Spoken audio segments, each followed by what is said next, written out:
Hello, everybody, and welcome back to yet another episode of Behind Enemy Lines. And before I even get into introductions or any of the other nonsense we typically talk about, I want to issue a formal apology on behalf of all four of these nerds on this call for not getting you any of those sweet, sweet football takes and action that you were so used to getting for almost an entire month.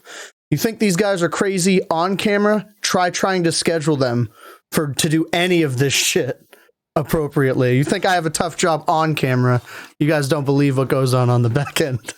But as an apology to all you lovely people, we have all agreed that it's only right if we take a shot as an apology in unison and kind of commemorate us getting back into the fold. We've also learned that it's really hard to stick to a schedule when there's not games every week that you're like, oh, we have to get this done. We're just like, free agency, whatever.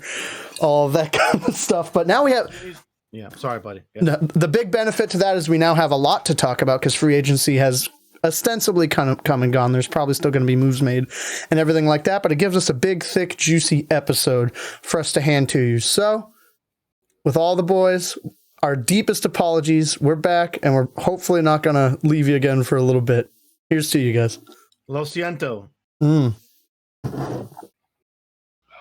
All right, feels good to be back, boys. But can I say something real quick? Of course. Cox, if you ever do this before a shot take, that means you do fucking 3 more, okay? Did he do that? He did, yeah. I missed it. It's because I overfilled the shot glass before. Dude, but the way you did it, it was just like, I actually got some movement in my pants. Yeah, I was like, oh. And then you were like, that sounds like a you problem. Hey, we gotta try to find a way to pull in the female demographic. I'm for it. I ain't doing that. That's gonna be Cox when the Bucks go like 3-0. He's gonna be like, ooh, a calendar. Oh wait, I'm the only calendar. I'm the only eligible bachelor here, so I guess I got to be the sex appeal. Let me get a plunging neckline going. get that Vigo.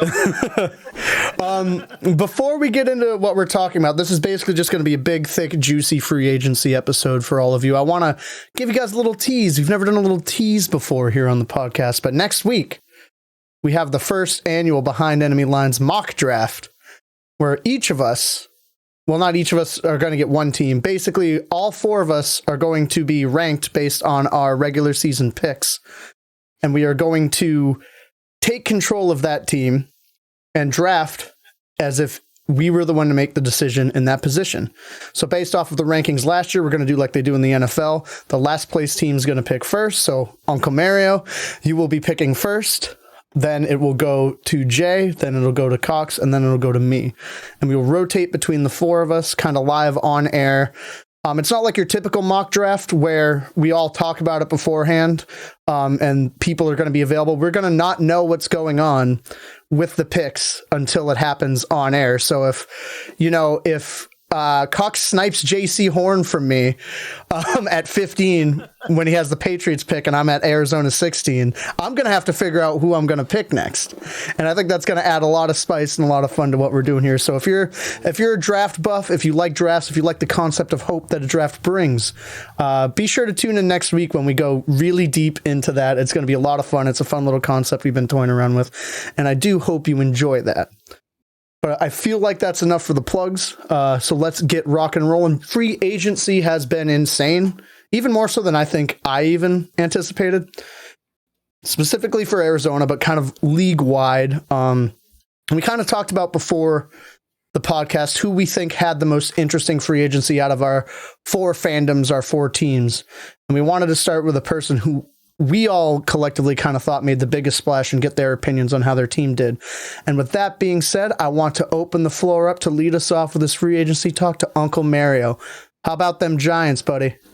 Hey, listen, I have to tell you, before free agency even started, the Giants are really behind the 8 ball. The way the cap fell out at I believe it was 182 mil.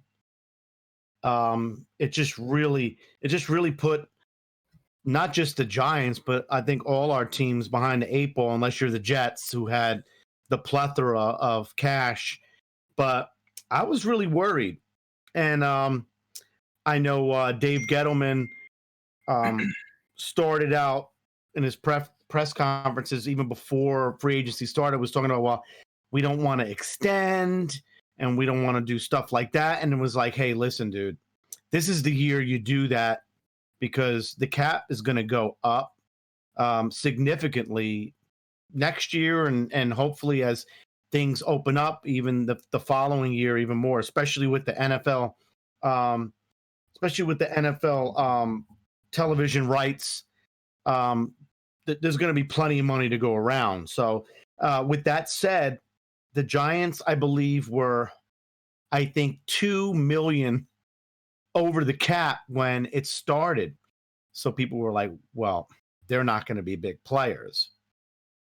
And then you started hearing a little bit. Then they signed Devontae Booker, running back from the Raiders, and everyone was like, laughing and snickering. Well, to me, it wasn't really to me, he's a special teams guy.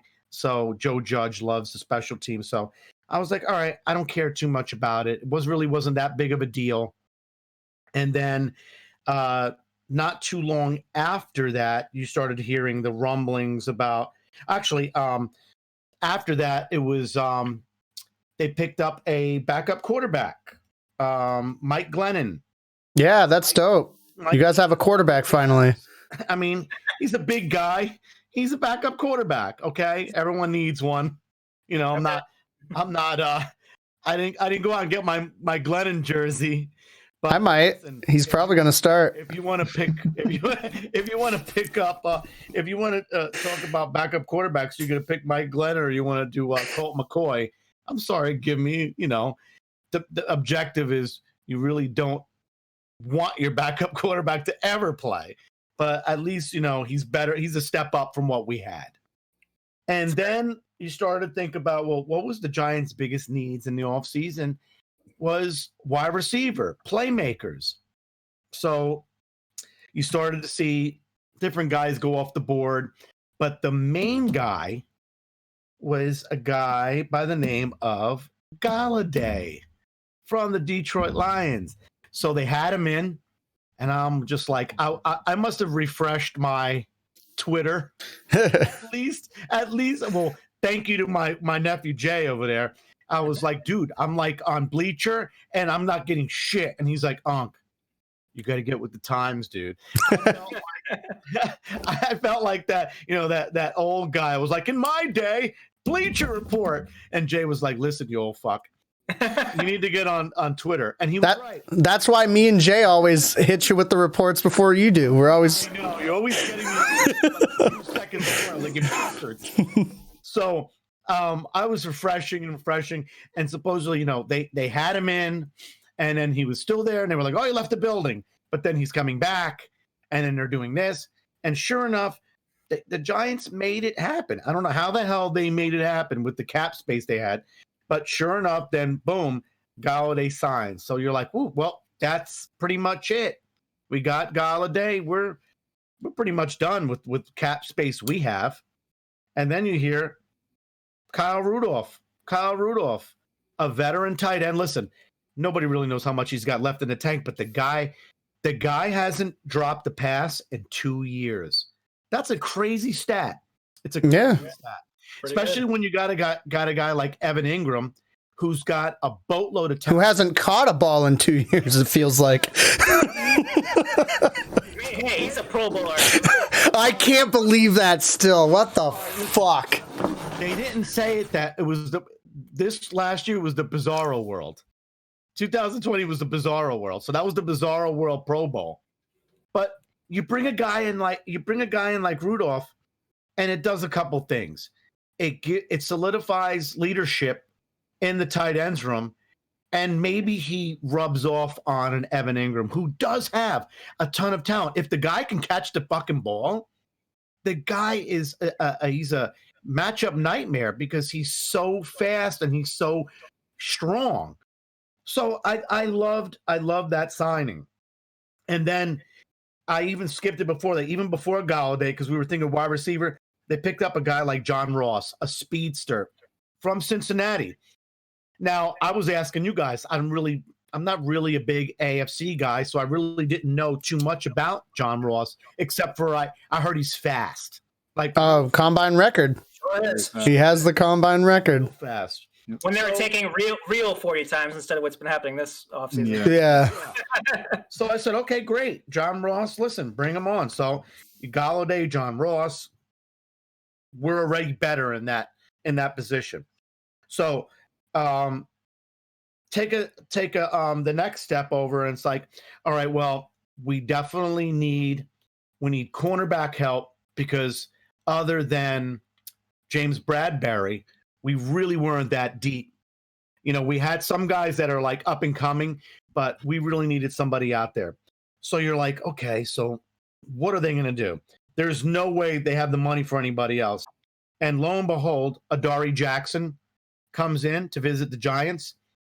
They bring in Logan Ryan from Florida on vacation to come back to New York, have dinner with him. Next thing you know, he's going to be wearing a big blue jersey. Huge signing. To me, out of all the guys I've talked about so far, and even the rest of the guys I'll even mention, Adoree Jackson was the biggest one to me. Even though we needed a wide receiver, I think the Giants will pick another playmaker in the draft, which we'll get into another time. I can't wait to see what you come up with in the next week, man. Yeah, man. Any other things you want to say about the Giants and their free agency before I ask everybody else how they feel about how the Giants did? Sure. I hate to. I'm sorry. I took so long. No, you're killing it. They picked 1, 2, 3, 4, 5, 6, 7, 8, 9, 10 guys, and I've left off 3 or 4 because they were just like depth guys. But another guy that I really like that I'll bring up is two guys is they picked up Danny Shelton, the Lions, big defensive tackle. Lost Tomlinson, which hurt, but I think he's gonna help out and alleviate that space that he took up. And then the next guy was Reggie Ragland, inside linebacker. I think he's got some upside. I think he's a decent inside linebacker. And overall, I would give the Giants a B plus A. B plus A minus, in my opinion. Yeah. On free agency. I would love to Sure. hear you guys take. Sure. I'm gonna go first just because I love Galladay, so I think whoever won the Galladay sweepstakes is always going to get, I think, a generally positive grade.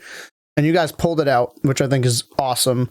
Rudolph, like you said, brings that veteran presence, which I think is so sorely needed. He may be able to help Evan Ingram on the old ball machine. You use these and you catch the ball and you receive it and you score more touchdowns when you do that.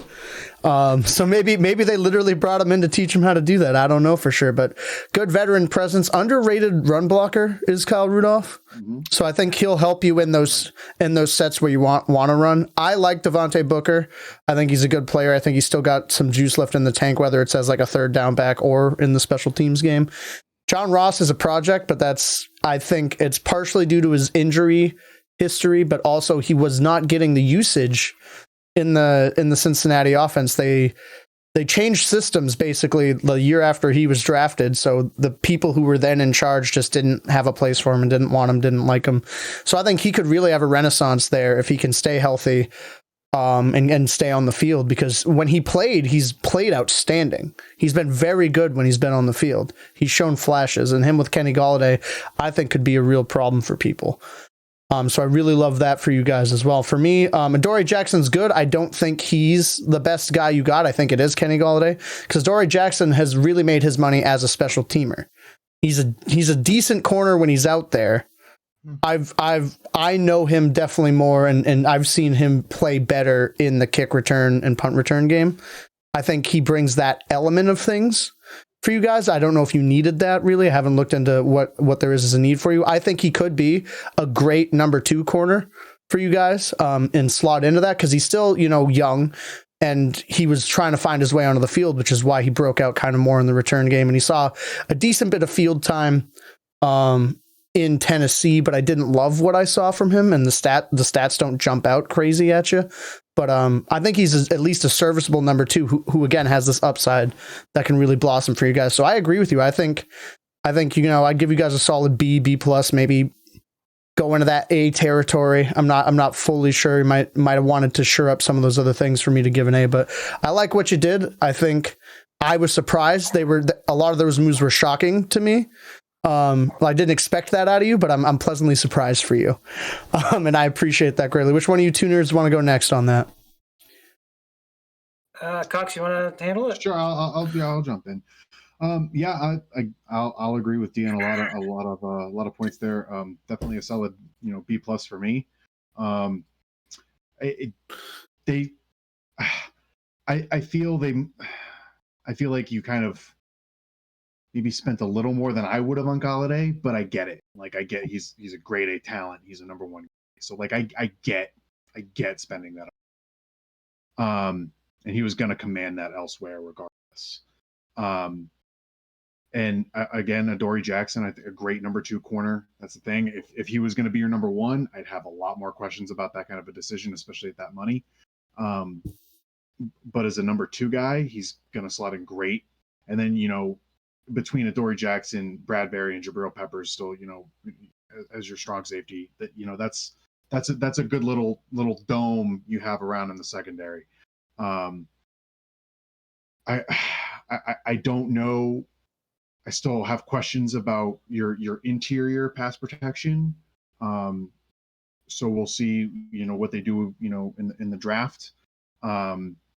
But you guys definitely shored up a lot of like the bigger question marks that your team had. Kyle Rudolph is, and I think we talked about this on the last one, the last podcast. Kyle Rudolph is a steal, I think, for you guys with that veteran presence, especially considering it. I feel like your team is pretty young. A lot of guys in key areas that haven't really been to the playoffs or done a lot before. And Kyle Rudolph brings in a good veteran presence. I mean, he's 32. He can still play. Like he's got a couple years. He's got 2 years left in him. So I look at what they did and even the depth moves that you guys got, Devontae Booker bringing him in. I get that you have, he's going to be more a special teams guy, but even still, like having some good depth, because, obviously Saquon does have an injury history and stuff like this. Like these depth moves, they all look good. Mike Glennon is whatever to me, but he's kind of a big goofball. He's whatever to everybody. Yeah, he's a goofy looking motherfucker, but like he's whatever. If my big thing with this is if John Ross hits, if he hits, you guys are going crazy. Steal. I can just imagine having John Ross, Galladay, and Rudolph all on one side of the field. And it's just like, well, who the fuck are you going to cover? Because what are you going to put everyone on one side and then then we'll just roll Saquon out to the flat on the other side. They're fucked either way. Yeah. If John Ross can hit, that is a steal. Mm-hmm. You have to hope he stays healthy, and you have to hope he's the talent that he was supposed to become. Yeah. So, yeah, that's the biggest thing for me. But again, solid B plus. Solid B plus. Yeah. Hey, I'm crazy high on John Ross, and I think one thing I want to add before I go to Jay is with the NFC East and the turmoil it's in, shoring up those things, those little moves could be the difference maker, and you guys really making a splash. So I think it was a smart move by management to do that as well. I hope so. Yeah. So guys, Jay, hit us with it. Yeah, I'm gonna go with a solid B plus as well. I didn't expect the moves that you made to have been made, but they played the cap game, which I'm in the business where the cap's a goddamn joke at this point. It doesn't mean goddamn thing. Voidable years, dead cap, live cap. What signing bonuses, whatever, But yeah, no, I think I'm higher on the Adoree Jackson signing than DT and Cox are. I think that's a fucking home run. I really do. I think he was like a fringe pro bowler 2 years ago. I think last year he was doing some injuries. I could be wrong on that, but he was hurt last year.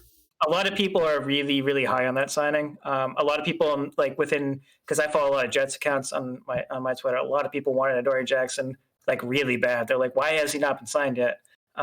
So I'm high on that one. I think it has as a number 2. Yeah, that's going to be huge with Bradbury on the other side. That's a scary looking secondary with with Adoree in there. Sure is. Golladay, I'm going to agree with Cox on this one. You guys overpaid. That being said, that being said, he's a phenomenal wideout. Phenomenal. I hope he stays healthy because he's really fun to watch. And the Jets don't play the Giants this year, so I don't have to worry about it. But yeah, no, that was a great signing. I thought Golladay. I know DT's a Golladay fan. He's yeah.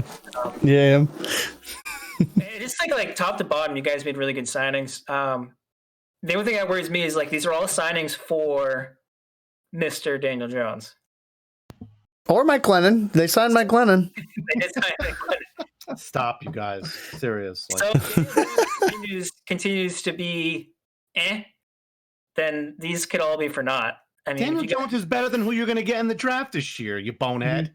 Here's You're out of your mind, dude. Hold on. Well, here's the thing. Shot take. Again, Out of your mind, Jay. Okay, I will take that right now. Witness. Mind. You're going to be silly next. Witness. Somebody write it down so we don't forget this week. It's written down. I love these guys who put all their stock into a guy who hasn't played a down in the NFL. You sound like me talking myself into saying Darnold last year. Darnold's better than that guy. Here's my thing. No, he's not. We'll talk about it on the draft episode, boys. Let Cox talk. Now you're firing me up now. He's not. I'm really I like making moves. Don't think of it as making moves just for Daniel Jones. This is making moves for the quarterback position as a whole.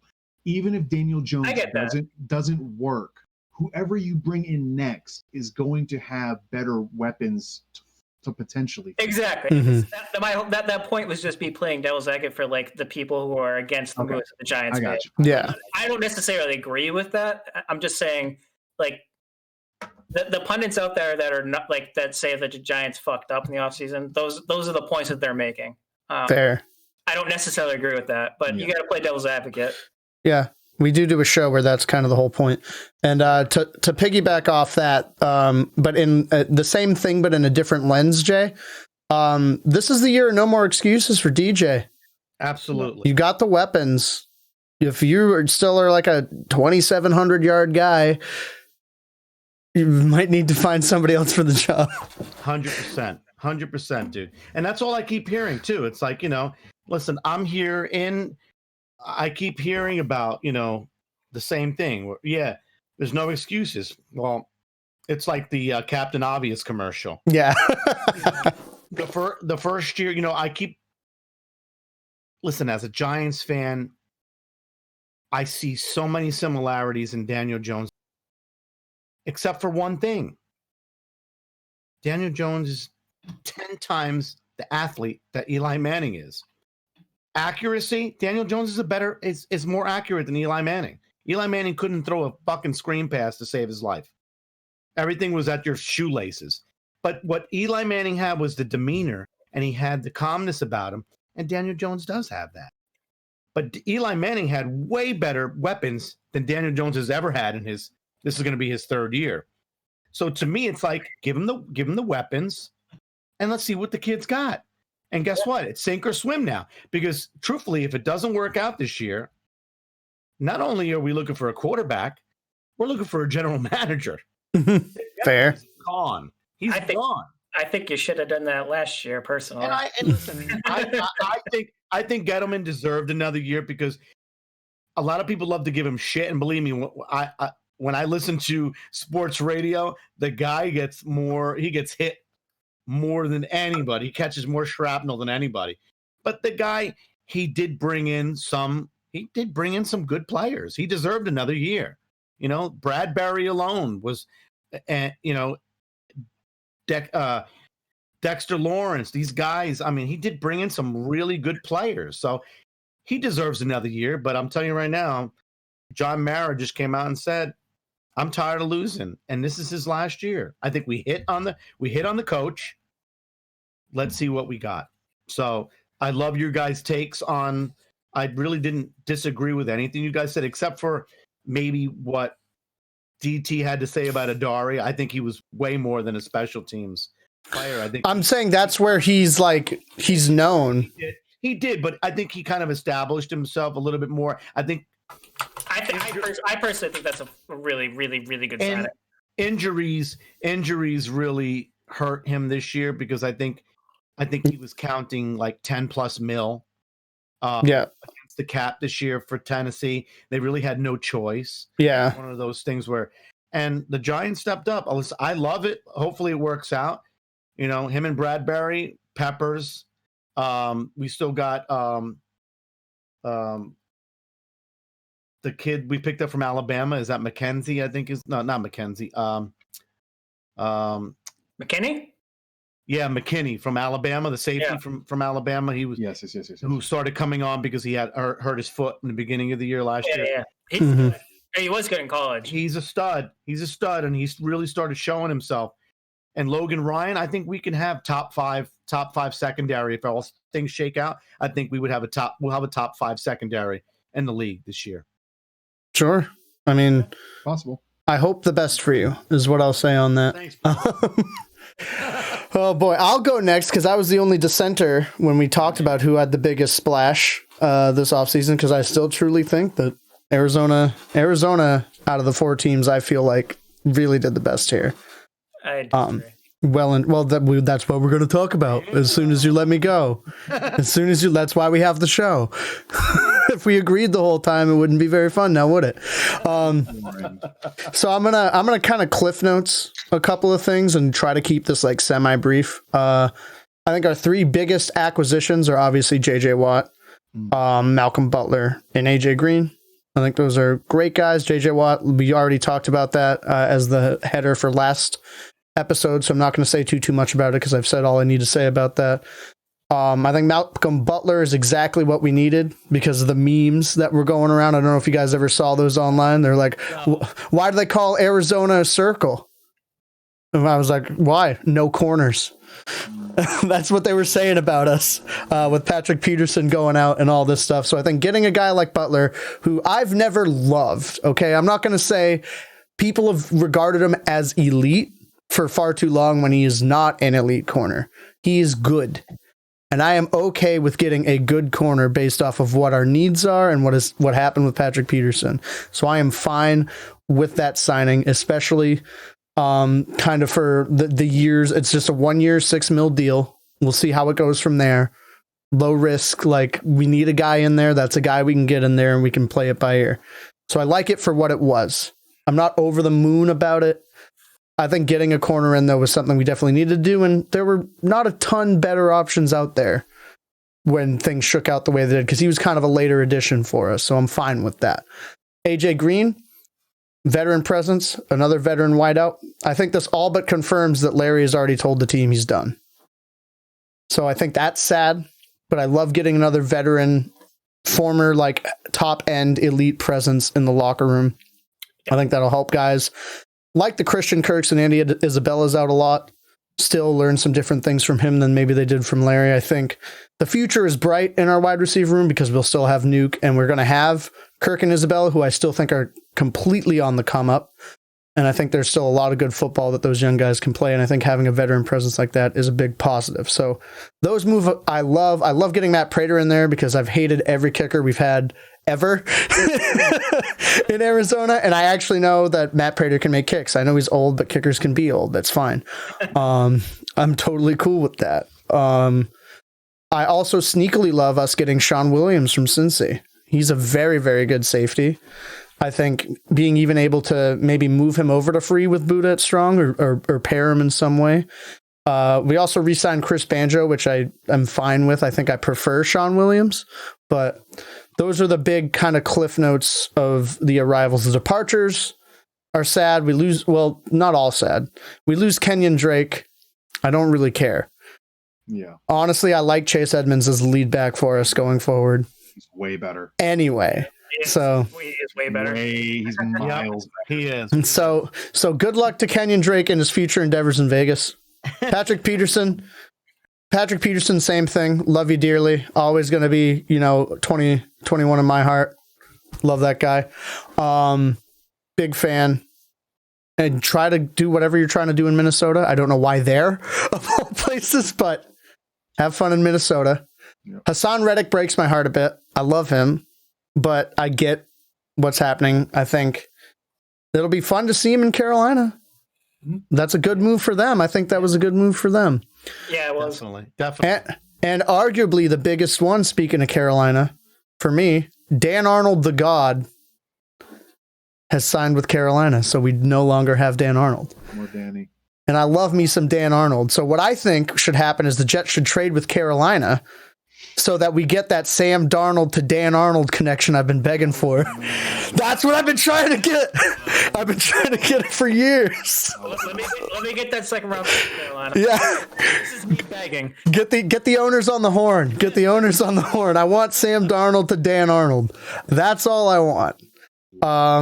But these other guys, I'm fine with, we lost some people. I feel kind of weird about J.R. Sweezy and Pugh just like still kind of being there. I don't think Sweezy's fully committed though, but I think we might bring him back. I don't actually know what's going on with Sweezy. I think he's generally available. I don't think he's signed anywhere. I don't think we've re-signed him. But I know they restructured Pugh's deal, so I think he's there, which is fine. Took a pretty good pay cut. Yeah, which I appreciate. Alford's good, I guess. He's a fine like slot corner kind of guy. Colt McCoy, there are worse people to have backing up Kyler Murray, I guess. Like, Well, you could have had the big tall guy from Jaguars, Matt Glennon. Glennon. You have him. You have him, and you didn't. You talked about him earlier, and you forgot his name. That's how irrelevant he is to me. Oh gosh. Well, I really like He does the thing with the ball and the oblong, and they. yeah, and it's good. I really liked your little joke with the quote about no corners. Yeah. The joke I heard was, why do the Arizona Cardinals stink? Just What? Pugh. Oh, that's fair. That is also true. I'm.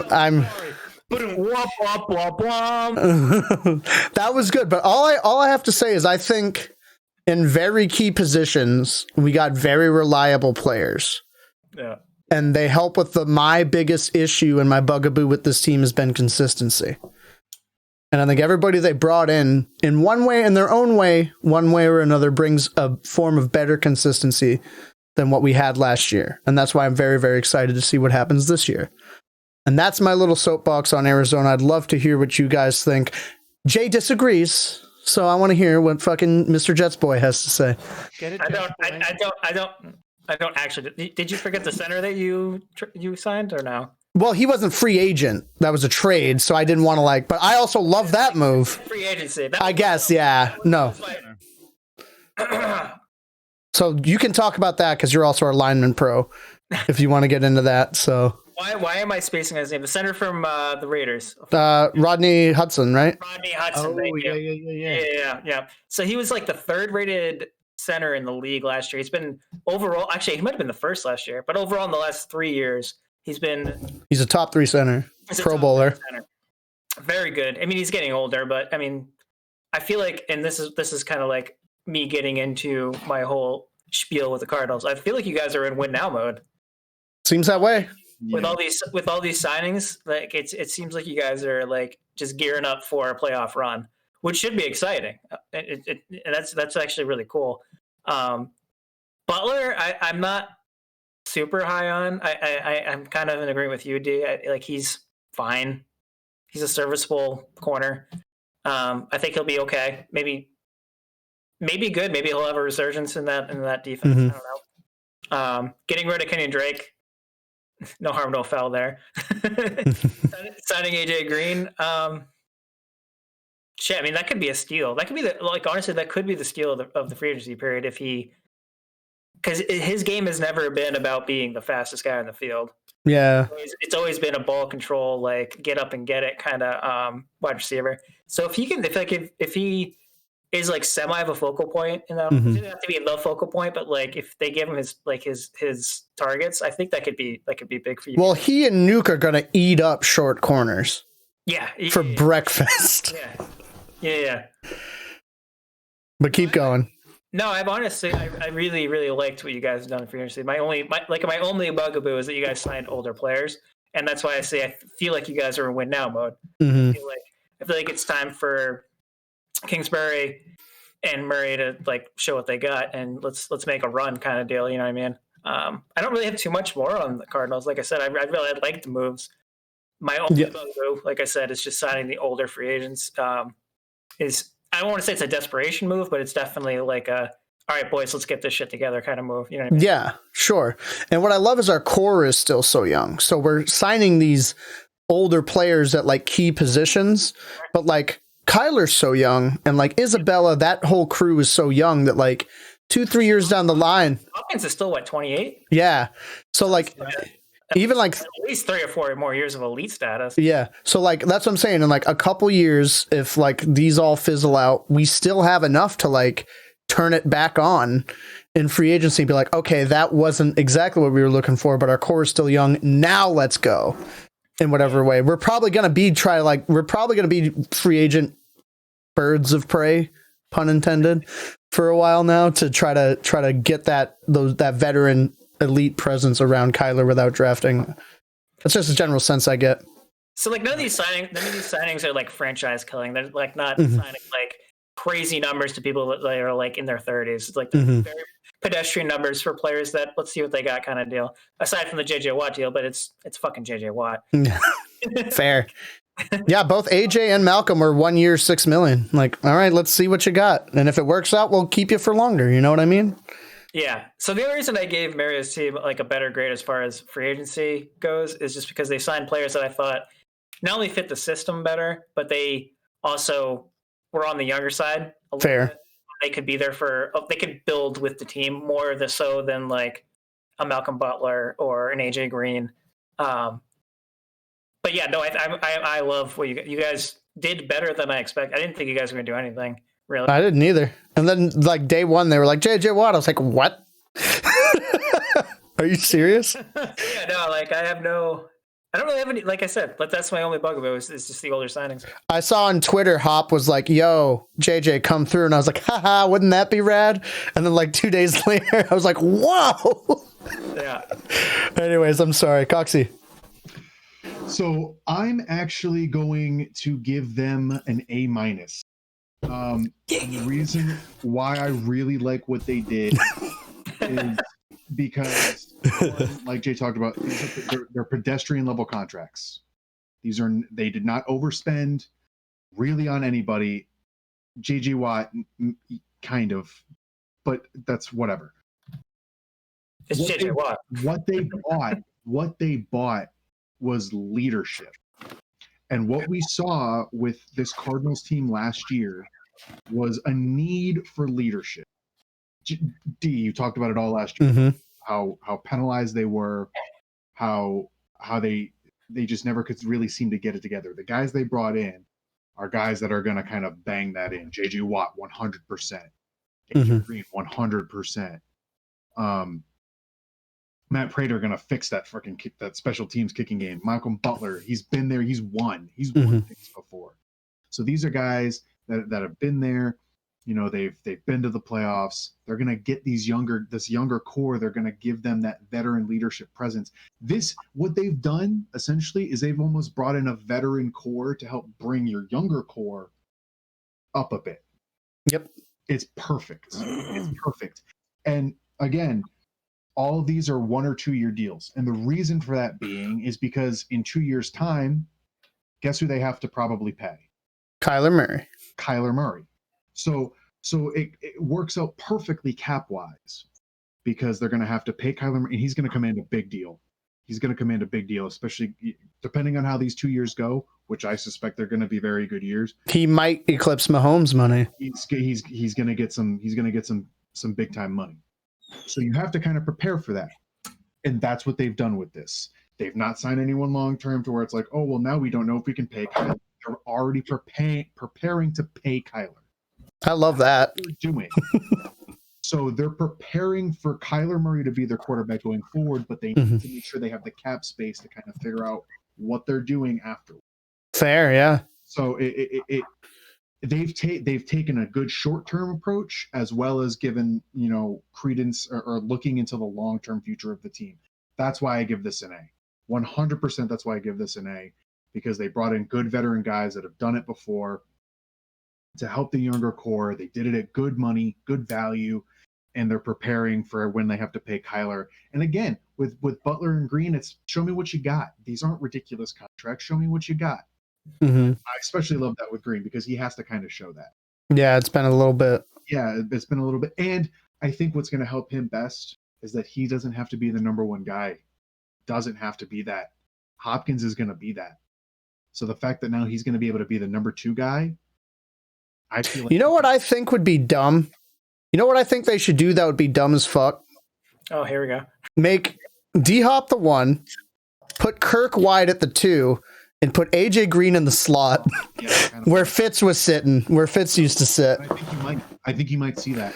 Yeah. That'd be gross. Because It worked out pretty well for Fitz. Yeah, 100%. Because Kirk can stretch the field more. So Kirk can really stretch that field, and then Green can just come in underneath. And I think that's going to be perfect. I think they will do that.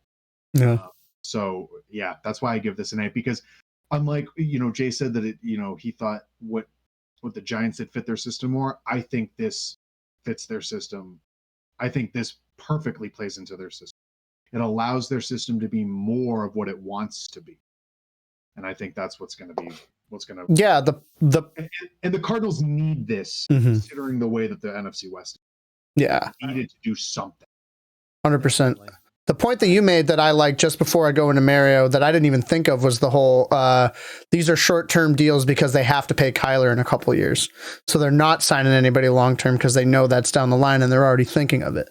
That's actually great. How it's been going, maybe next year. Yeah. Yeah. I was hoping you would go to me first because Cox stole a lot of my thunder. I actually wrote it down here. Oh, really? The moves they made kind of reminded me of the 2011 Giants, where they brought in Kavika Mitchell, they brought Antonio Pierce, Antrell Roll. They had these. I love Antrell Roll. They had these pieces that just put them. They brought in that leadership that you need. Listen, we were very pedestrian, but they brought these guys in.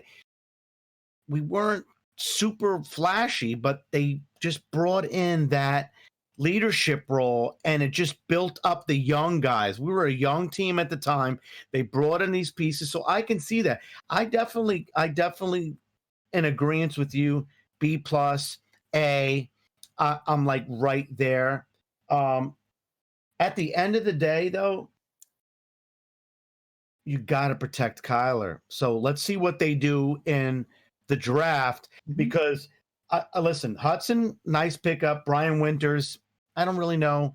He's not good. He's not good. But at the end of the day, I can tell you that right now. And I'll go back like 4 or 5, probably 4 podcasts ago, where we got into something where we were talking about Kyler Murray, and as super talented as I think he is, he's not a big dude. And if he gets another shoulder injury, if they can't protect him, you're only going to go as far as that offensive line. I fully agree. They really need to build it up. When do they pick? 16. 16. So I can see them maybe trying to like move up and grab one of these guys, like a Slayton or one of these other guys. I mean, they're the offensive line draft class this year is actually pretty deep. So I can see you guys getting somebody. I love the AJ Green. I think that was super. That was a great pickup. And Watt, from when you first got him, I think that was the sexy pick. The people, it's a prime time. We want to watch. Even the people who don't really watch the Cardinals are now going to be like, yeah, I want to watch them. I want to watch them this Sunday. I want to see what they're going to do. I want to see what they're about with him. So, that's going to be like, people are going to want, and I could see a lot of games where, how many prime, did they give you the prime time or the schedule out? I didn't really look for that. I'm not fully sure yet. But I guarantee you guys are going to have quite a bit of prime time games this year. Totally. Especially with the talent you guys brought on. I know Cox was talking about a lot of older, like the average of the players you guys brought in were older, but I think that's just because you brought in Colt McCoy and he raised that average up. 5 years old. He is old. No, I like what you guys did. I like you re-signed Banjo. I like the Daryl Daniels. You re-signed him. You brought in the guy Sean Williams, the safety. I mean, I like the moves you made. Like I said, at the end of the day, protect Kyler. You guys are going to go pretty far this year if you can protect him. Yeah, I'm eager for it. Our weak link was our center, and we addressed it with one of the best in the game. So I'm absolutely. That was big to me. Out of everybody you picked up, I would say J.J. Watt and Hudson were 1 and 2 in the most importance that you needed, especially losing Reddit. 100%. Well, I appreciate that, guys. You guys were really kind there. I know Cox elected to go last, so we'll go to Jay third. Talk to us about the Jets. Let's talk about Jets, baby. As far as grades go, surprisingly, every pundit that I've read gives us flying colors on how we did in the free agency period. I don't give a fuck about the pundits think. What do you think? I'm just saying this before Cox shits all over my team like he always does. No, but I was expecting a lot more bigger moves. I don't know what exactly bigger moves I was expecting, honestly. It's just, you know how like free agency fever gets you when your team has all this cap to spend, and then you like slowly realize like that's probably not the smartest way to go about things. But the two big ones obviously are Corey Davis and Carl Lawson. Mm-hmm. Corey Davis was a bit of a surprise to me. I didn't even know they were going to target him. I don't hate it though. I'm not going to lie. He missed a couple games last year and was still 16 yards away from a 1,000-yard season in a run-first offense. I know Tannehill's good, but he's okay. He's not a world beater. So that was a good signing. I think pairing him with Mims.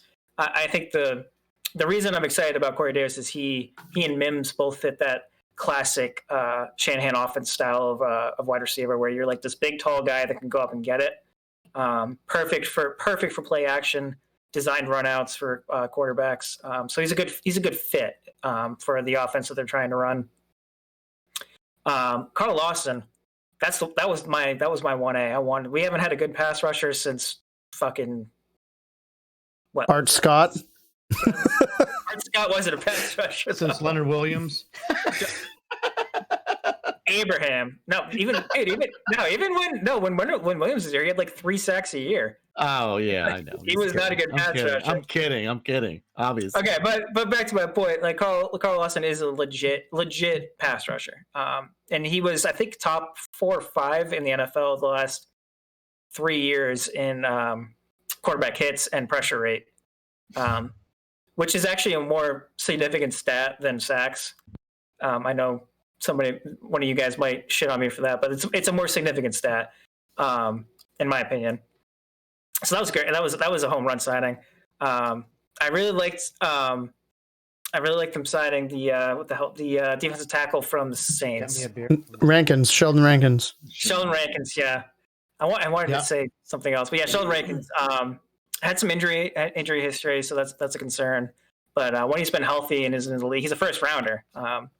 Ex-first rounder, but when he's been healthy, he's been really good. So basically, what the Jets, and this is the blueprint that has come to light in this offseason. It's very clear now what they're trying to do. They're trying to get to the quarterback. That's what they want to do. They're trying to get to the quarterback. They signed Darrell Davis, who is a former first rounder at outside linebacker, who is another one that can get to the quarterback. He didn't really have his opportunities to shine so much in the Detroit defense, and I think from what I was reading, there's a lot of people in NFL circles that thought that he didn't get that chance, and like he hasn't actually shown what he can do yet. We'll see if that's actually the case. Other than that, it's been a little quiet. I think we're finally seeing exactly what I've been saying, is that Joe Douglas is going to build through the draft. Yeah. He's going to sign pieces that are good. Like he's going to sign key pieces that he went. Like he needed a receiver. Went out and got Corey Davis. need a pass rusher. When I've got Carl Lawson. But other than that, he's just going to fill depth and just build through the draft. And that's why I give it a B.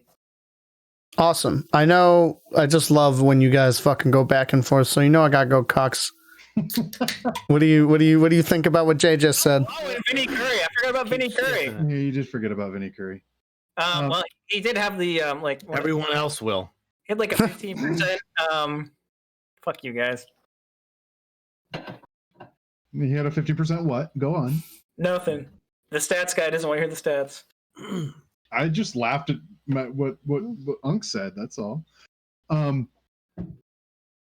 So yes, it is 100% clear that they're, which is the right move.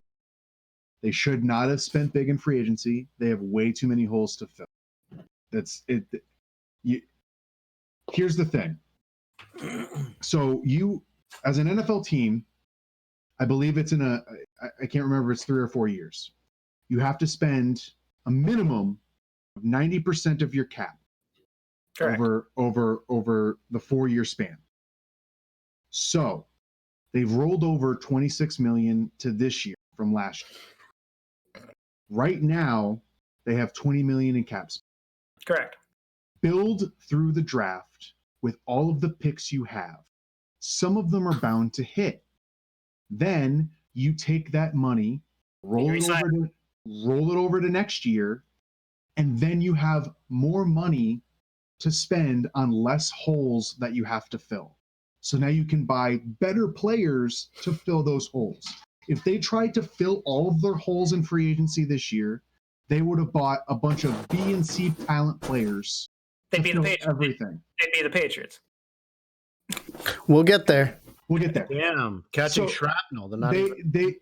So it's way smarter to do what they did.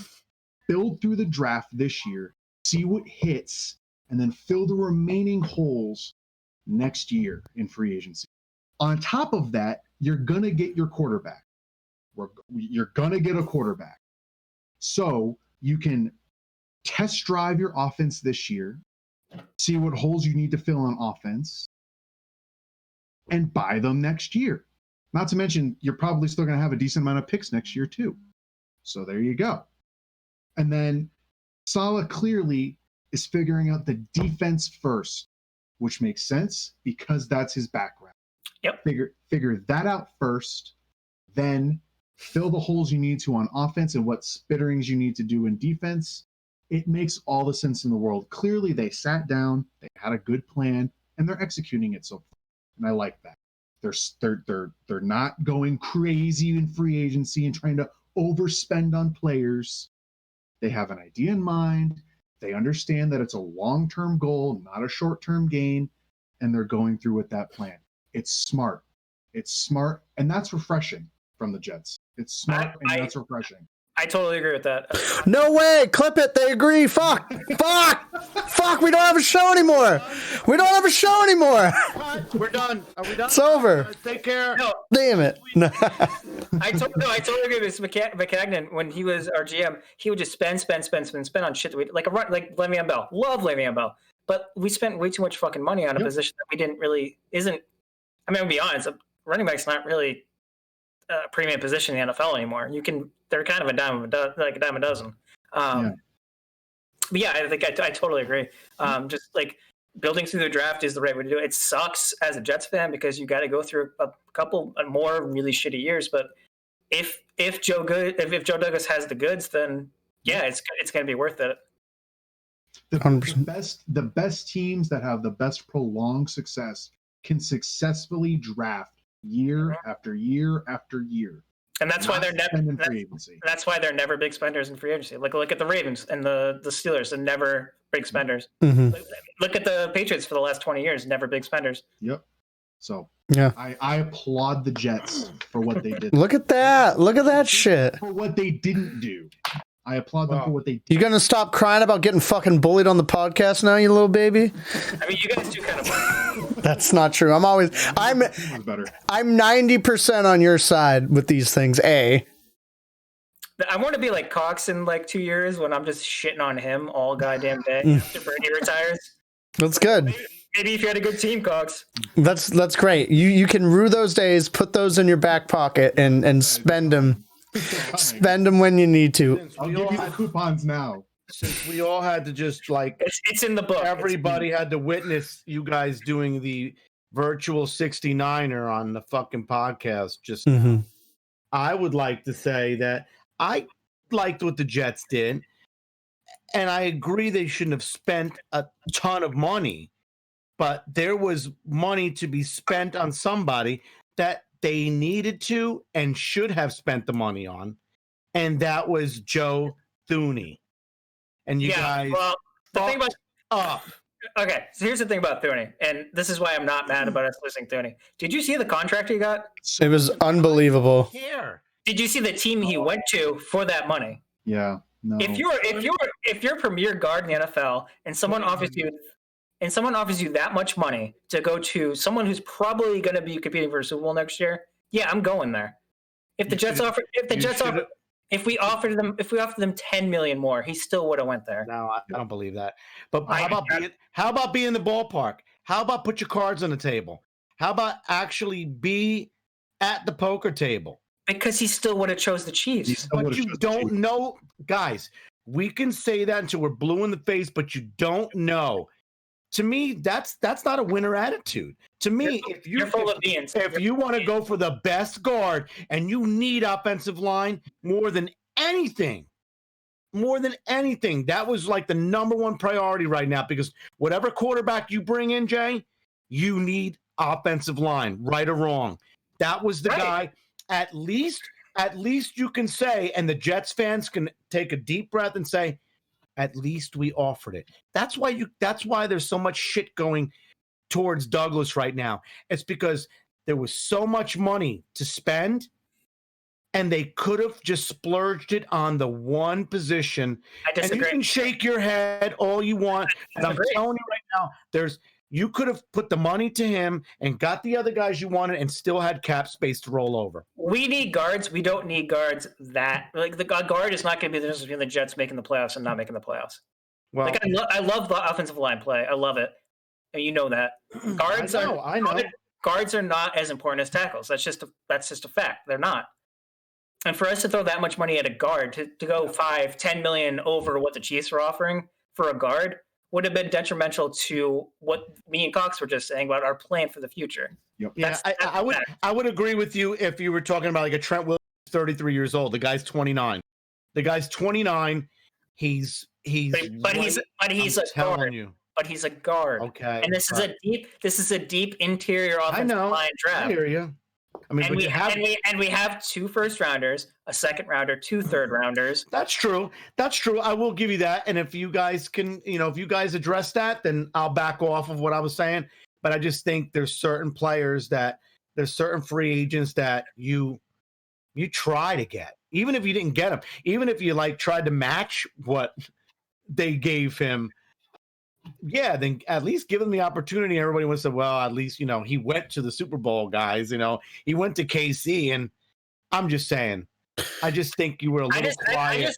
I just think Douglas is a realist when it comes to these situations. And he knows that he needs to build first before that's going to be a possibility to lure in these free agents. And if they had like I said, if they had matched it or even given him 5 million more, matched it, whatever, that's an insane amount of money to give to a guard for a team that needs so much more. Yeah, I'm gonna make this into a real life example for Unk to hopefully make sure he gets it better. You see the prettiest girl in school, right? And she don't have a prom date.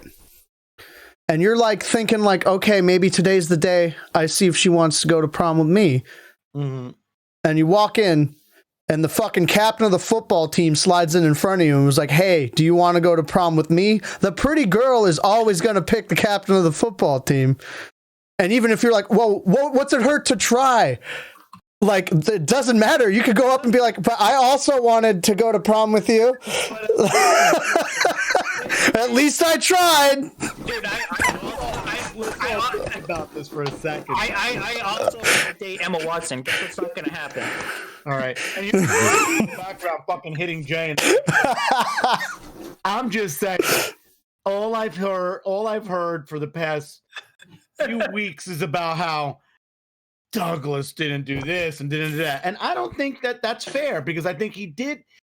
Listen, I'm going to run it down. I think Lawson was a great pickup. That was my favorite pickup of the offseason. And I think Corey Davis was another, and Rankins. I 1, 2, 3. Rankins was good. Davis, Rankins. I loved what you guys did. And it is refreshing to have a guy who's not going to just go out there and spend like the days where the Washington Redskins every year would just get every top free agent and they would just be shit. Ever heard of Albert Hainsworth? Hainsworth. There's so many. Just think about it. How many of them you can just go down the list? Well, I mean, here's the thing, though. Every year did it. Every year.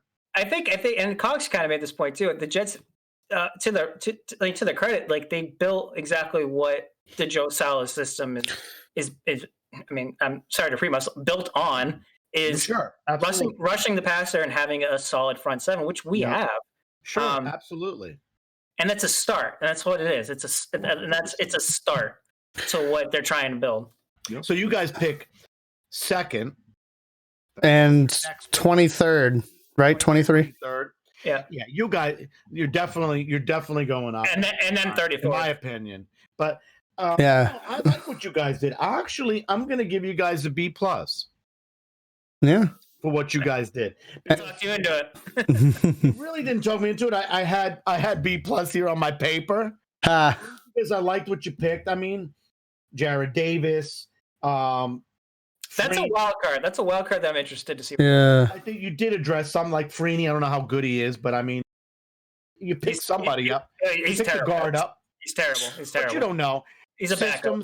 There's guys who are shit. That's why I hate to really judge too much about free agency when it's like secondary guys because you never know. You see some guys who are like they were shit for one team.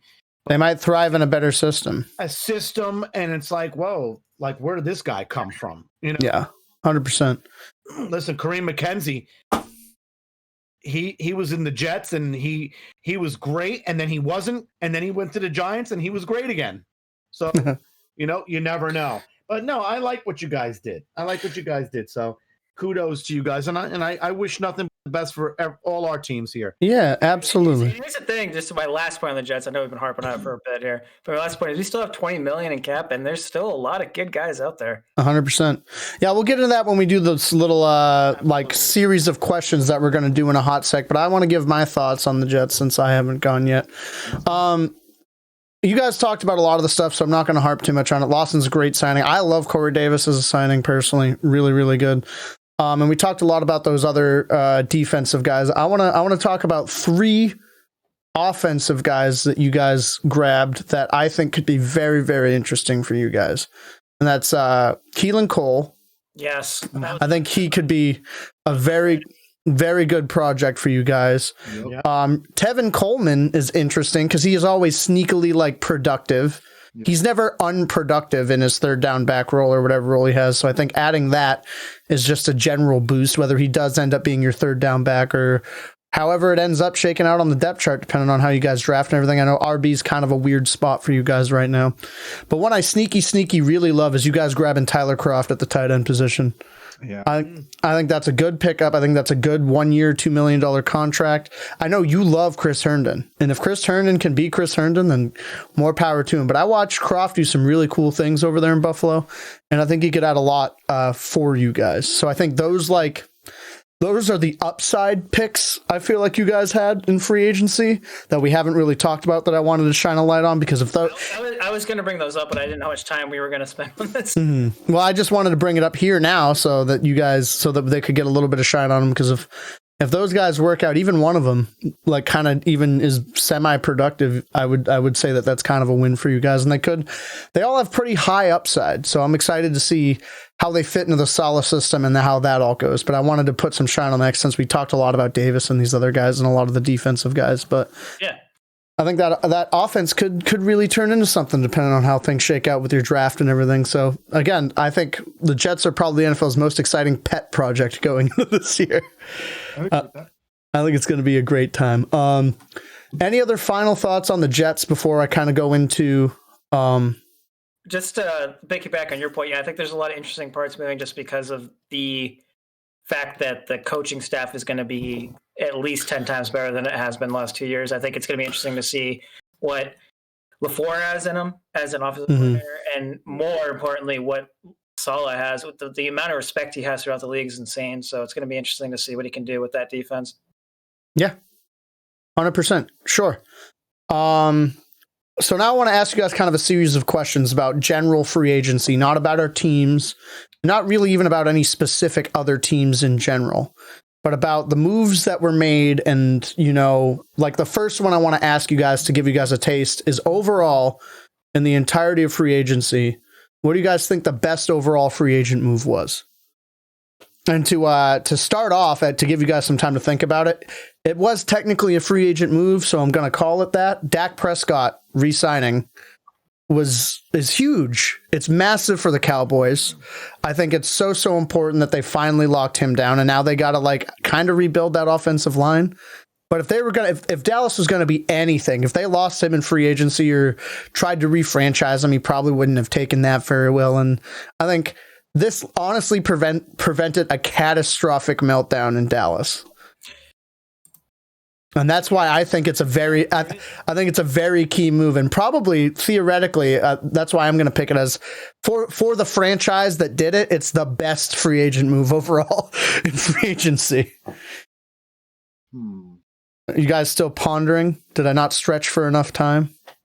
I didn't. That was just like, I mean, I didn't expect you to do the re-signing because, yeah, obviously getting your franchise quarterback back is. Oh, do you want me to do it like they had to have switched teams? Yeah, I feel like that's probably. I mean, you don't have to, but that was what I was expecting. I mean, fair. No, I mean that's fine. I just thought like conceptually that was really, really good. You know what I mean? Which is why I went there. Overall for me, geez, that is tougher now that you say it. I'm gonna go. Tough one, man. That is a tough one. Yeah, I'm gonna go. I think. No, I don't want to be greedy and go with my own team. I don't think. You want to watch so bad, don't you? I kind of do. I know you do. But you know what I'm going to say? I'm going to do one that kind of like leaks into something I think is like low key underrated. Okay. No, actually, that's dumb. I'll keep it for underrated because I want to do an underrated one too. But I really. Because again, you want me to tell you guys what the categories are, so you kind of have an idea. I thought we went over this in the pre-show, and y'all are now telling me. I don't remember these. We've had a few drinks since then, so. I mean, yeah, I guess you're right. Help me, I'm lost. You know what? I mean, I'm looking at. You guys keep pondering. Because I'll go with another one that I think we'll all at least somewhat agree on. Oh no, I got one. Okay. I don't know if I necessarily agree this is the best one, but this one that comes to mind looking through this list that has been up on. Yeah. Samuel for the football team. Yeah. No, I like him a lot. I think that's an insane 1-2 punch with him and Scary Terry. I love Scary Terry McLaurin. I do think that's a very, very good one. Personally as well. Magic throwing to them. Yeah. I mean, I obviously need a quarterback, but that wide receiver tandem there is pretty damn good. Oh, it sure is. I love Terry. Terry McLaurin's great. To begin with. Very, very underrated. Mm-hmm. Yeah, he's very good. He's a very good like gadget guy, and I think it'll be interesting to see. Yeah, he's a good gadget guy, but he's also like a pretty solid outside guy when he needs to play. No, I know, but what I'm saying is what he adds to the game there is those like jet sweeps and things like that I think are very, very important. I honestly think that the Washington football team is going to be pretty scary this year. It could be. They're my pick right now for the NFC East. Ooh, giving us a little taste. They're pretty scary, man. That front seven is nothing to be fucked with. Oh, for sure. And their offense can go 100%. You know what? I'll go. You know what? I'm gonna. Not scared. I feel. Well, I feel like it's underrated, which is why I want to save it for underrated. That's it. Just go with the one you gave. I got one. Okay, sure. I'm going to go with Joe Thuney. Yeah, fair. I think Joe Thuney, it was very clear that the Kansas City needed or wanted to rebuild their offensive line, and this was a huge guy to go get to go. He was the guy in terms of O-lineman. Yeah. So He's the best guard in the NFL. I will say that right now. Quentin Nelson would like a word. It was a huge. It's 1-2. It's 1A, 1B. It was a huge problem. Obviously they were hurt, but offensive line was a huge reason why they lost the Super Bowl. So, wanting to rebuild that and get more solidified in their mind at the position, and going out and just spending big on Joe Thuney and not having a huge cap hit for this year too. Yeah. That's a huge deal and a great one. Yeah. I do love the Chiefs organization be like, we're never leaving any fucking doubt about that again. Just fucking hammering on it. I love that. I agree. I love that. Unc, you got one? I was actually going to go with Thuney too. Fair. You can still take it. But I just think the rich get richer. Yeah. When you have a team that's stacked, and what was their glaring need? We all watched the game. We all saw the championship game, and we saw Mahomes running for his life. Yes, he was. What's the best way to do that? You bring in the best guy to protect him, and you bring in the best offensive lineman in the free agents market. So to me, it was Thuney. So I'm right there with you, Coxie. It really was. Yeah, fair. Is there a category for team we thought won or I was gonna do that like at the very end. Or best GM? I was gonna do that at the very end. I also realized I didn't talk about the Bucks free agency at all. Do you want? That's why I was gonna say for GM of free agency, I was gonna go with Jason Light. Okay. The fact that he got everyone back. Yeah, that's crazy. Everybody, all 22 starters are returning for next year. That's some gymnastics. Is crazy, unreal. Yeah. And I am just, I'm over the moon. Over the moon. Of all the people I didn't think they'd get to re-sign, it was Leonard Fournette. And we got him too. So fuck him. Honestly, they're not close to, they're not really close to a deal with Antonio Brown. Fuck him. Don't want him back, to be honest. He's got his court shit in December. I don't want him back. Got Tyler Johnson and why the hell am I spacing on his name? Oh God. Some fan. A fast little white kid there. Scotty Miller, idiot. That's idiot. I spaced. Well, we're a few drinks and it's fun. between those two, I'd rather give those two. I'd rather give those two more snaps. So you know what, Jason Light, thank you. Anything else? Real quick, yeah. And you guys were just talking about the football team, and they're in my division. And you were talking about Curtis Samuel, and I'm like, yeah, whatever. But I forgot that they picked up William Jackson. I think. Yes.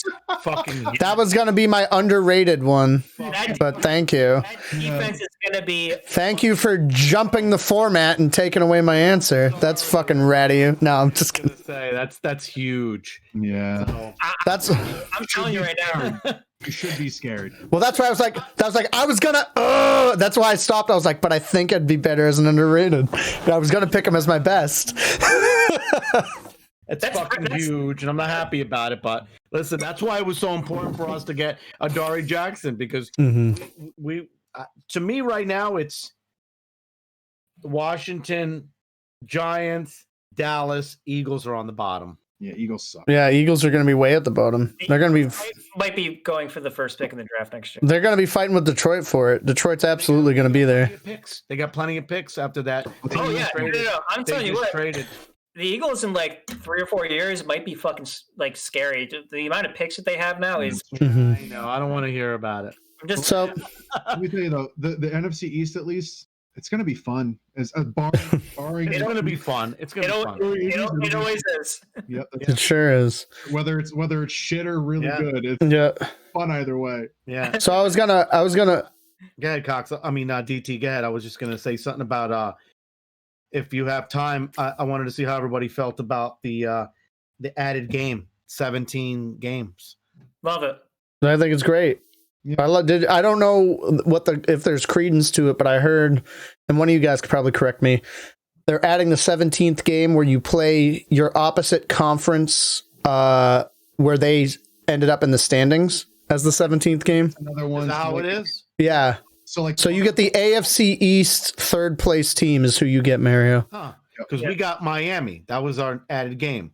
Yeah, we the Jets are playing the Eagles. I think we got the Chargers. Cool. That'll be a fun game. Dude. Get the Colts. Didn't we just talk about this too? Like the one time Yeah. we were talking about having a road trip and going out and seeing some games. We should do that. Absolutely. Fucking rad. To keep us on track, though. We'll talk about that after the podcast. Yeah, we'll keep it on track since fucking Unk stole my thunder. I was gonna ask no, it's okay. What's the most underrated deal in free agency, whether it's contract structure or the player going to a certain place?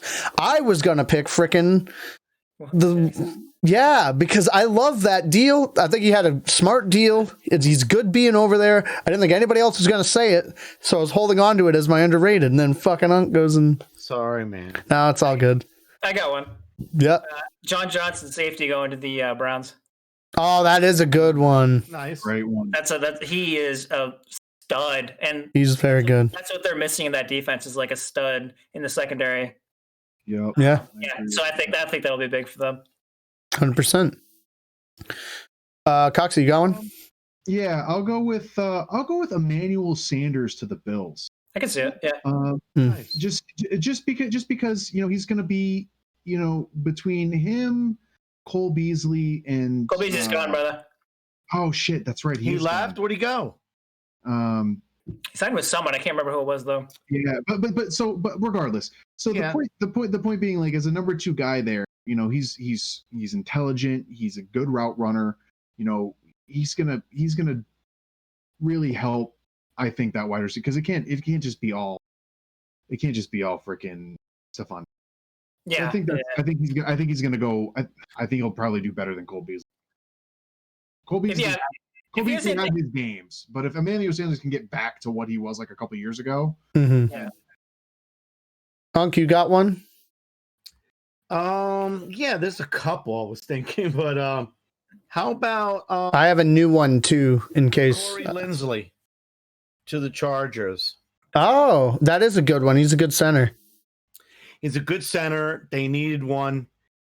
That was another guy that I thought the Jets should have went hard for. I heard that they didn't even try just because they thought that he wasn't a good fit for the new offense. Yeah, maybe. Interesting. But yeah, him or They know more than I do, so I don't know. I would say 1A, 1B, and I'll stay home with my own team. I think Kyle Rudolph was Underrated. He could be great. Was an underrated signing. A lot of people don't know what he's got left, but I think the potential of him, like we talked about earlier, of him really helping out in that, even on the line, blocking and being the tutelage of being that guy, I think is huge. Yeah, Fair. totally. Super fair. I'm gonna go again, and this is like super sneaky underrated because I knew nobody was gonna talk about it. But and I hate it because he still stays in the division, but fucking Gerald Everett going to the Seahawks, that pisses me off, but it's a great move. That is a great move. I totally forgot he went to the Seahawks, Mike. Yeah, I mean, we were looking tight end hungry, with Dan Arnold and I think Max Williams. Both were free agents. I feel like we re-signed Max, but I don't know that. And obviously Dan left. So I was looking. I was like, if I want Dan back, he's my boy because he's Dan Arnold. But if we can't get him, I'd love to get Gerald Everett. And he went to the Seahawks. So he stayed in division. He was killing us on the Rams. Now he's going to fucking kill us on the Seahawks. Yeah. Russ loves his tight ends. He sure fucking does. Everett's going to eat there. He's only 26. Crazy upside. Taking my fantasy notes. Yeah, I think he's gonna do well there. So since my other underrated was taken, I'm gonna go with Gerald Everett because I think that one's actually gonna be quite nasty.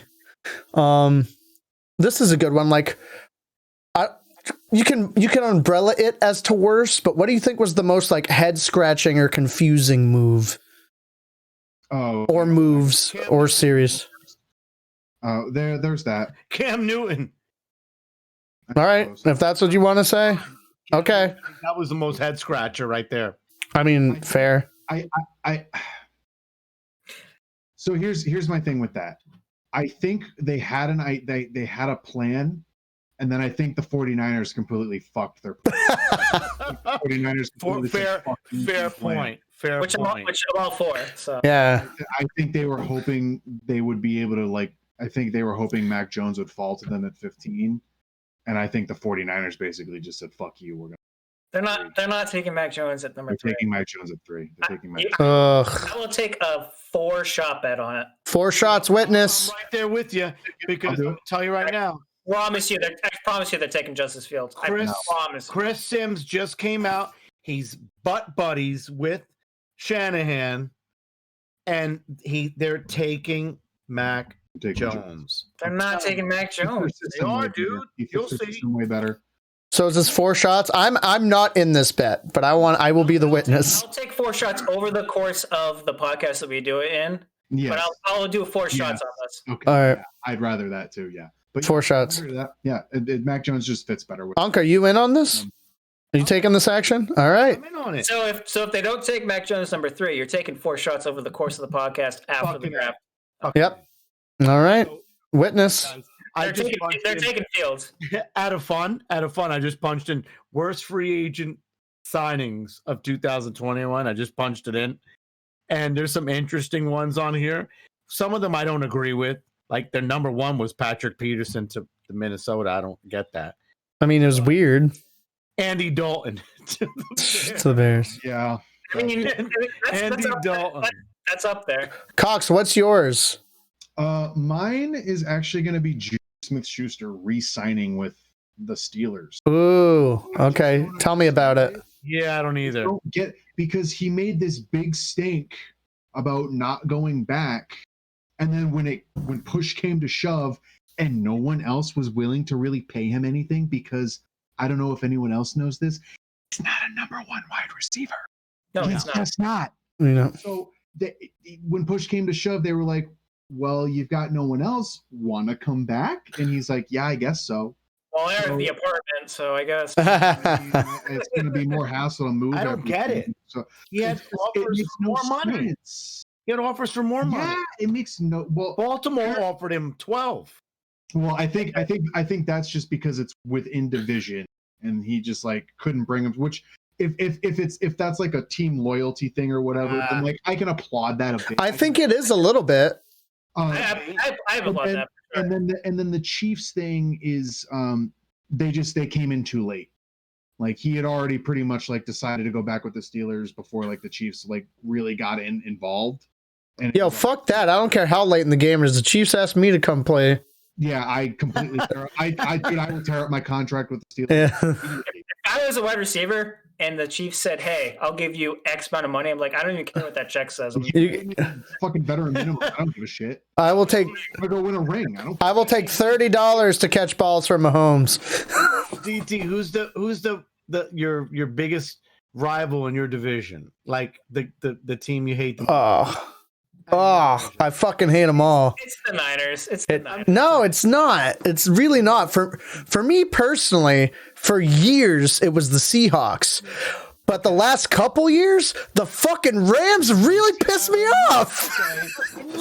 But I have a thing for the Rams because it's Kurt Warner. So, it's probably still the Seahawks. Does it fucking kill you that a team, a player that you love, went to one of those teams? Would it just totally fucking rip you up?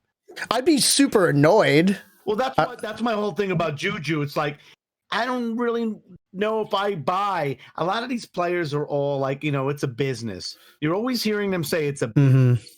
Listen, Mark Bavaro went to the Eagles after the Giants. It's a business. That's Mhm. fucking crazy. That's like the hated. But We hate the Eagles. Yeah, it's not the thing is that's not my place. I'm not in those people's shoes. So It's like the people that get pissed at like players for like, oh, you didn't get that touchdown on this play because of my fantasy team. It's like they don't give a fuck about no. whether or not your fantasy team. So they don't give a fuck. They're like, dude, like I did my best. Like I Mhm. don't like I'm not trying to not score a touchdown. Well, yeah, fair. Exactly. so, Mario, just on that point, Real fast, and then I'm going to Jay for his pick. as much as Jameis Winston clearly wasn't going to work in anymore, it still does hurt me a little bit that he's with the Saints. It does just a bit. I can see that. Because we invested so much. Like I spent so much time and investment emotionally into wanting him to work and be the answer. Did you have a jersey? No, I didn't. Oh, you should have had one. But, no, I just bought crab legs and Yeah, paid for him. So you bought the jersey. Well, here, quick story. but it just hurt. Quick story. It's got to be real fast, Mario. We're fucking coming. We're Owen and I was at the Giants game before Landon Collins the year before he left, and Owen got his autograph on his Color Rush jersey. I remember that. We were there. End of the season, at the end of the season, he goes to the Washington football team. So yeah, that was my story of my son, who every time you bring it up, he just puts his hands in his head in his hands, and he's just like Fair. Fair. So fair. Yazzie, what's your move? What was the question again? Like It's like what was your like what's the most confusing free agency move to you? Nelson Aguilar to the Pats. Fuck yeah, I was gonna say that. I was going to talk about that. At least for that amount of money. Yeah. Yeah, okay, that's what I was gonna say, Cox. He's like, I get signing him, but giving Premier wideout money for It's dumb. one okay year. What the fuck are they doing? Well, they have to. They have to. Jason, But like they could have gone after way better players for They that amount of money. this hits home for me because we all talk. We're behind enemy lines. I'm behind enemy lines in Philadelphia territory. I've seen so many Nelson Aguilar plays when he was with the Eagles, and they fucking hate him here. Yeah, that's fair. They called him Alligator Arms Aguilar. I was legit getting into a Twitter argument with some Pats fans, like after the first wave of free agency. I was like, yeah, the Patriots did a great job. They spent way more money on like mediocre players. And like, did we? I was like, yeah, you did. Dude, they hate him. Well, the Patriots fans, they live in a bubble. And they spent a shit of money on Kendrick Bourne. That was gonna be my other one, you motherfucker! All right, Kendrick Bourne, go. No, you got it. Go. No, go ahead. I'll find another one. No, you should lump it in anyway since it's Pat's. So I'll find another one. So Kendrick Bourne had what, 667 yards last year? That's exactly how many, you fucking freak. It was his breakout year. And 2 touchdowns. And they gave him a crazy contract too. And No, they only gave him 3 years, $15 million for 600 yards. Oh my god! And like all the Patriots fans are freaking out. Like, yeah, dude, we're back. We're back. I'm like, am I taking crazy pills here? Like, I know I like to hate on the Patriots, but like, those aren't good signings. No. Everything they did. And those aren't good receivers. Some of them were head scratchers. Well, that's why we're talking about them. Yeah, man. Damn right. Yeah. Sorry to steer Thunder D. I'm sorry that I stole your. Those were the two that I was like, what the fuck are they doing? So here's what I'll do instead, because I was gonna go off on Aguilar at first, and then I was like, oh fuck, he talked about Aguilar. I'll go to Bourne then, because that was also weird. And then you just followed up with it. And I was like, no, no, it's fine. I'll go Homer-ish.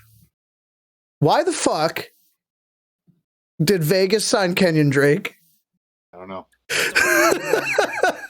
They have Josh Jacobs. It's a great question. What's the money on it? So he's got it's 2 years and 11 million of it is in guarantees. Dumb. But I don't know the full details. Let me look real fast. You don't have to. It's dumb. No matter. For your number two running back. Yeah, it's dumb. Yeah, and all he does is take away carries from frickin' Jacobs, who's better. Yeah. way better. My Josh Jacobs stock in my fantasy teams is like just Dropped. Done. It's out. Crazy. Sell. Guys. So like for me, like take it from me. Kenyon Drake showed flashes of brilliance, especially 2 years ago. Last year he was still pretty good. He's still only 27, so like not terrible. But like something in his something was weird with him. He couldn't get fucking going at all last year. And like I don't think going to a place where there's a younger, better running back is like the career move you want to make. Nope. Cause like whatever about Vegas, like they're not, I don't think they're gonna be making too much noise. No, probably not. Like they might get a wild card spot. They're like that kind of team, but with Gruden, you know, like I don't know, dog. So I don't know. That one to me, if I can't talk about the Patriots and all that stuff, I'm going to talk about why did somebody sign Kenyon Drake for $11 million? Edward. John Gruden has a lot. You got a lot of explaining to do, Lucy. Yeah. He's had explaining to do for years. They've made some head-scratching moves the past couple of years. Mm-hmm. I don't understand why they've hitched their wagon to John Gruden, and I'm sure that's we can fucking talk about that at another podcast for a few hours because that guy is most overrated. Do you want to know why they hitched the wagon to him? Why? $100 million. Yeah. Get out of that contract. That's fair. And I will always thank Gruden for the Super Bowl. Other than that, fuck him. But if you think about it, though, Cox, how much of that Super Bowl? Oh, it was Tony Dungy's. It was Tony Dungy's. Thank you. Yes, it was. It was 90% Tony Dungy. He rode the fucking coattails. He rode the coattails of Tony Dungy. The only thing he really contributed was making Brad Johnson play acceptable quarterback. That's it. And it was acceptable. And that was 21 years ago. Yeah. And truthfully, how much of that is him or it was the quarterback coach? I mean, we could go into the extended lore of the Bucks all day if we really want to, but we have a thing to wrap up.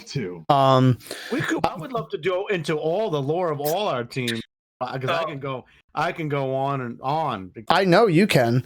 You don't want to go into our lore. It's a dark. The last thing I want to talk about because we're just over an hour and a half. All right, buddy. Is I want, I guess, 2 picks for you. Okay. Biggest winners and biggest loser. Like 1 and 1. Give me your biggest winner and your biggest loser for free agency overall. And if you want to go into a little bit about why, we can talk about if we agree or disagree. All that kind of stuff. If anybody has anything offhand, they can. I'll go biggest winner.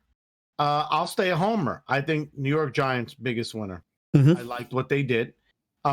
Biggest loser, I would say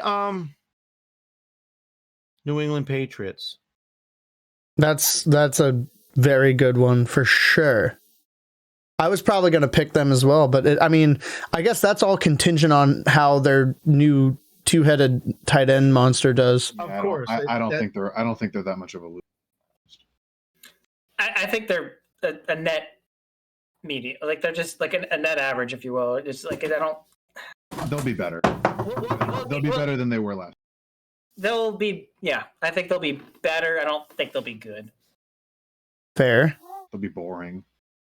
Well, they've always been that. Yeah. I'm just saying, if you think about the money, if you think about the money they spent, was it worth what they spent it on? And not on Aguilar. And that's what I was judging my biggest winners and losers was. You're going to spend the money. For me, the Giants, because they didn't have the money, but they made They made the money somehow with restructures and stuff. But the Patriots had the money. Like they had the money like the Jets had money. But did they use it wisely? That's my point.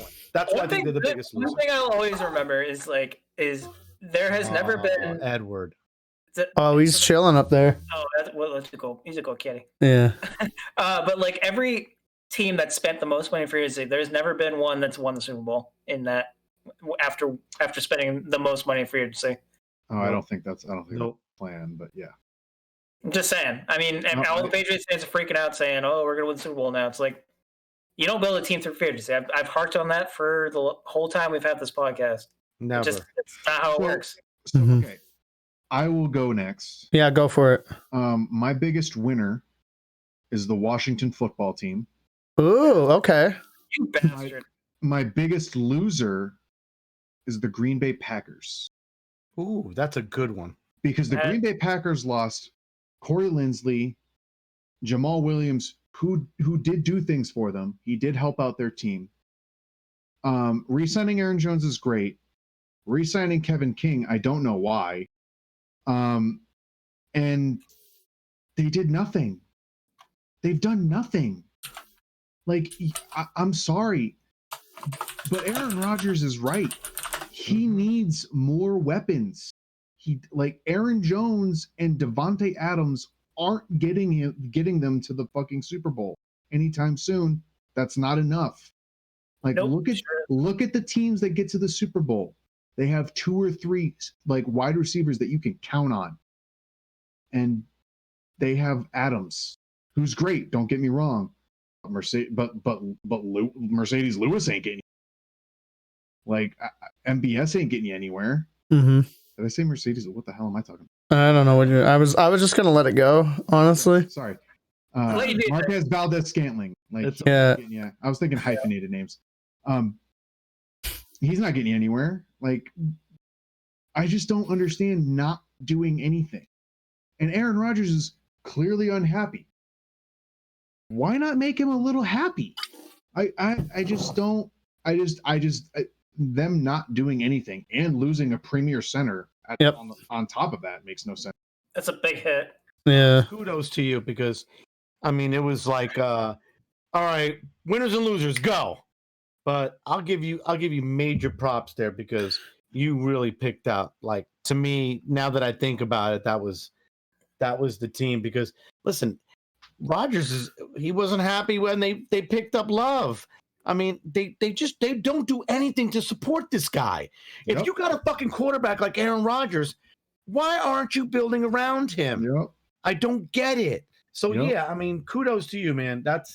It's not like their defense. It's not like their defense is this stellar juggernaut that can carry the team. They're okay. They can handle themselves. They did improve, but they're not gonna win you games. Is what you're saying. But that's my thing. If they had a stellar defense and that's what they were banking on, then I'd somewhat get it.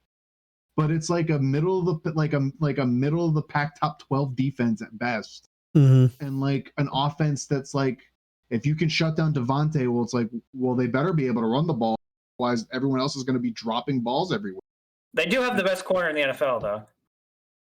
Dude, but that's my point. The year before, but they did improve. So the year before, they were horrible in the secondary. We all know that. We've watched it. They were horrible. That was their glaring need. And then it was Aaron Rodgers was give me playmakers, hook me up. And what did they do? They drafted a fucking quarterback. Yeah. They got back into the first round. Yeah. No, I totally agree with that. Unbelievable. It's insane what they've been doing over there. It's unbelievable. They need some fucking guys for him, and it's just because that window is going to close really fast. Yep. And there were guys they could have gone and got. So fuck it. Crazy. Yeah, 100%. I think you made a bunch of great points there. I don't disagree with any of them. Yazzie, what do you got? Worst, I'm gonna go with the Raiders. Yeah, I'm glad you picked them because I was debating between them and another team. So now they had one of the best the best offensive line in the NFL, and they dismantled it this offseason. Yep. Yeah. I don't know what the fuck they did. I don't understand it. I'm not complaining. I mean, I know you're not. Like I said, and like me and Mary have been harping on fucking like all season is like offensive line, because that's what's going to win you games, and that's what won them games the last couple. Even though they haven't been great, what has won them those games is that offensive line. You know, it's gave them Derek Carr time to like, oh shit, what do I do? Oh, there he is. So yeah, I think that's my worst. That's bad. It's really bad. Best offseason. That's a tough one. I think I'm gonna go with the football team, man. Yeah, they did really good. They added so many pieces that are gonna be like that are so, especially with Rivera in there. It's that's gonna be if they somehow find a quarterback in this offseason / draft. Watch the fuck out, man. Yep. Yeah. Yep. 100%. No, that's totally fair. My winner, I was probably going to go with Washington, but I'm going to go with like a sneakier one just to be different. And it's somebody mentioned one of their signings earlier, but I sneakily think the Browns won in the offseason. I almost went with the Browns. Because John Johnson, like we talked about, is a dude. Yeah. Takk McKinley's like a big ceiling. Like, you didn't pay him a lot, but we know Takk McKinley can play some football. So I really like that as well. And all of their signings and the people they brought in were defense focused. Yep. Which is what they really needed, because that offense is pretty much sorted. If they can get those people on the defense, that team, like, again, talk about watch the hell out. Like, Cleveland might be something. They were a playoff team last year. Yep. And they got better. They won 11 games, right? Something like that, 10 or 11. Was it? Can't remember offhand. I think it was 11. I think it was 11, yeah. So, like, I love what they did, and because they focused on the defense, they didn't have to worry about any of their offensive pieces. They're going to be back intact. John Johnson's massive for them because he also recorded over 300 snaps as a slot corner. Yeah. So they can move him around. He can do a lot of gross, wonderful things for them. I'm excited to see what they do. So since we talked about what I think the real winner was, I wanted to give a shout to another team who I think did real good that we haven't really talked about. As far as my loser, again, I was probably going to go with the Raiders, but to make it a little different. And I know we don't normally talk about them and we don't really like talking about them, but let's talk about the Chicago Bears. Ooh. What did they do? Andy Dalton is QB1. I don't know what you're talking about. Yeah, man, you're out of your mind, dude. QB1. Their top signing, yeah. other than Andy Dalton on a 1-year, $10 million deal, their top signing is Jeremiah Atachu from Denver, outside linebacker, 28 years old. We all know him. We all do. They got my black son, Angelo Blackson from the Cardinals. I love him. I'm sad to see him go. That was a Family Guy reference for those who are going to try to cancel me. Pretty damn good. Yeah. Well, he's getting kind of up there. Yeah, he's getting up there. He is. Which is fine, but like they lost a lot more value than they gained. Yeah, by far. And they're not like they did like as I already felt bad for the Bears, and I feel worse for the Bears after the free agency. And that's how you know that they are a free agency loser. Yeah, that's fair. And also, they did, like, other teams did some cap gymnastics to make some shit work. The current active cap space for Chicago is $254,000. So, yeah, I can't. Wait, excuse me? No, they have the second least cap. So that's they're gonna cut people for their draft. For the draft, yeah. So they even the people they signed might not make the 52 man. No, they there's got to be some cut somewhere. And so that was the nail in the coffin for I was like, I got to pick these guys because this is bad. I think you won. You won the segment. I think you won the segment. The cap space alone wins you this. Let's go back to Family Guy. That's nasty. It's not good. I'm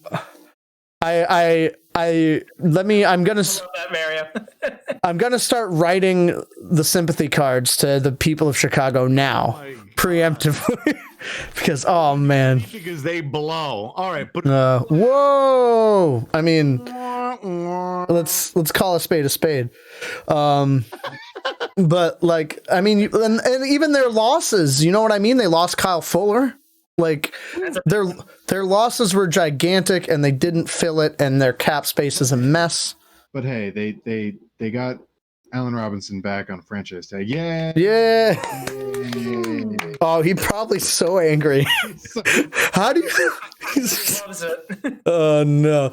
Oh, so I think that's a greatest place as any to end it, boys. We have some new shot takes in there about.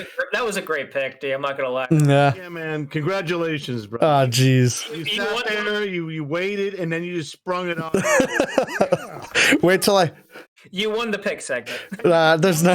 Like I was gonna pick that. I was gonna pick that. He was fucking playing coy. Fuck you. You guys are far too kind to me.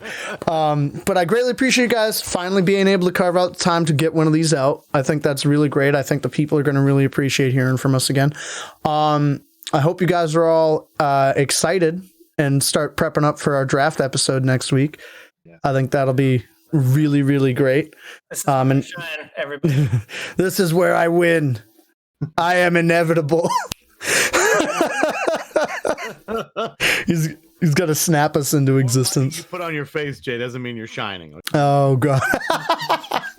But thank you guys all for sticking around. Anybody who catches us after a little month absence, we appreciate you listening, especially if you listen all the way through.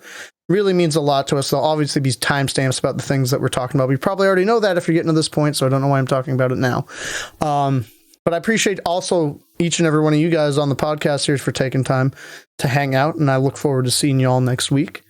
And I look forward to hearing your takes and drafting against you guys and seeing what we were able to come up with as we do some hot, nasty research there. And I hope you, as listeners, get excited for some more mock draft goodness and kind of a different style than maybe you're normally used to hearing it, because we're happy to bring it to you. Hope you enjoy it. Any feedback on this or any episode, as we always say, is greatly appreciated. We love the feedback. We love that, there's not a ton of people that check us out all the time, but anybody who does, we'd love to hear from you. Talk about your teams. Maybe we'll bring questions or comments in as we get them for any other thoughts that the community has as well, because I think that's real important. But for everybody here, I want to say I hope you guys have a great rest of your week. It's not like in the regular season where I can say, hope your team wins. And I'm sorry if you're a Bears fan, where I basically just told you lost the last month of your life. But I hope you're happy with your team's picks. If you're not, let us know, what's going on with free agency and your opinions, like we talked about. And we will see you guys for our draft episode next time. But have a great week. Catch you guys later. Bye for now. Yeah.